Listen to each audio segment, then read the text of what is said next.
நல்ல நல்ல பிள்ளைகளை நம்பி இந்த நாடே இருக்குது தம்பி. சின்னஞ்சிறு கைகளை நம்பி ஒரு சரித்திரம் இருக்குது தம்பி. தவறு என்பது தவறிச் செய்வது, தப்பு என்பது தெரிந்து செய்வது. தவறு செய்பவன் திருந்த பார்க்கணும், தப்பு செய்தவன் வருந்தியாகணும்.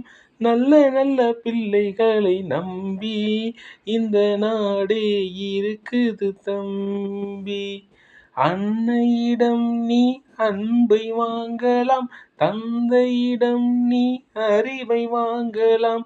இரண்டும் இருந்தால் பேரை வாங்கலாம், பேரை வாங்கினால் ஊரை வாங்கலாம்.